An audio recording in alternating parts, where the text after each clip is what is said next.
आज हम BEd first sem के एग्ज़ाम पर्पस से हमारा जो सिलेबस है, चूँकि हम फर्स्ट यूनिट देख चुके हैं, अब हम सेकंड यूनिट में देखेंगे कि सेकंड यूनिट में हमें क्या क्या पढ़ना है और कैसे एग्ज़ाम की तैयारी करनी है।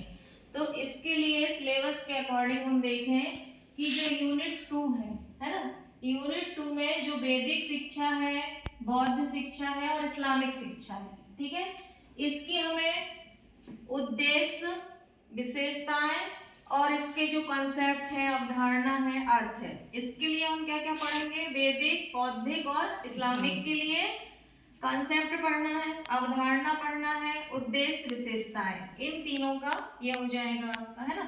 इसके बाद ये जो है ट्रेडिशन इन एजुकेशन, इसमें प्राचीन शिक्षा की अवधारणा, प्राचीन शिक्षा के बारे में आपको लिखना है। इसके बाद ये जो मेजर पॉइंट आता है आपका, तो उसमें ब्रिटिश सिस्टम में जो ब्रिटिश शिक्षा प्रणाली थी आपकी, उसके प्रमुख स्थल के बारे में यदि आपसे विशेष रूप से पूछा जाए तो आप क्या क्या बताओगे। उसके अंतर्गत जैसे हम लॉर्ड मैकाले का विवरण पत्र हो गया, ये आपको बहुत अच्छे से तैयार करना है। फिर आपका वुड डिस्पैच, जबकि लॉर्ड मैकाले विवरण पत्र पढ़ चुके हैं अपन अच्छे से। हंटर आयोग है, सैडलर आयोग पढ़ा हुआ है, वर्धा शिक्षा आयोग, वर्धा शिक्षा योजना होगी, है ना, आयोजन नहीं है ये योजना, वर्धा शिक्षा योजना जो है।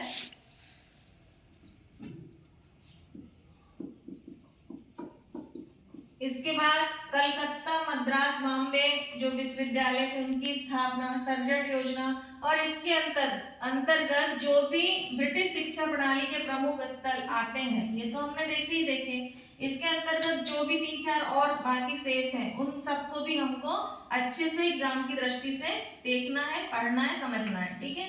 इसके बाद तो ये हो गई, तीनों पॉइंट हो गए आपके। पहले में वैदिक, बौद्धिक और इस्लामिक, इसकी आपको अर्थ, अवधारणा, उद्देश्य, विशेषताएं, ठीक है, और गुण या लाभ हानि जो भी है वो देख लेना।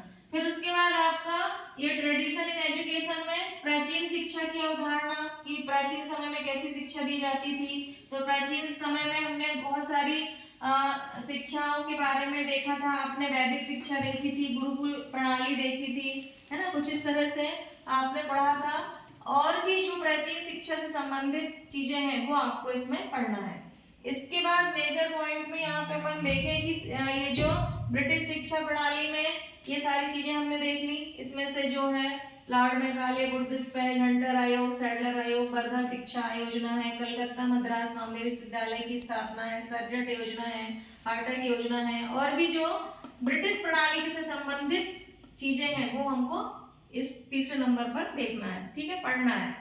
और इसके बाद ये जो 4th नंबर पर है आपका की फैक्ट टुवर्ड्स में बताया है कि राष्ट्रीय शिक्षा प्रणाली विकसित करने की दिशा में प्रयास। तो राष्ट्रीय शिक्षा प्रणाली को विकसित करने की दिशा में इंडिया का क्या सिस्टम एजुकेशन था उसके बारे में, जैसे समितियां गठित की गई थी, बहुत सारे आयोग थे, तो हम कोठारी आयोग पढ़ चुके हैं। और इसके बाद राधा कृष्णन आयोग है आपका, ग्वालियर आयोग हम पढ़ चुके हैं। और फिर ये आपकी आती है NEP 2020, यानी कि नई शिक्षा नीति 2020। NEP नई शिक्षा नीति 2020 देखना है।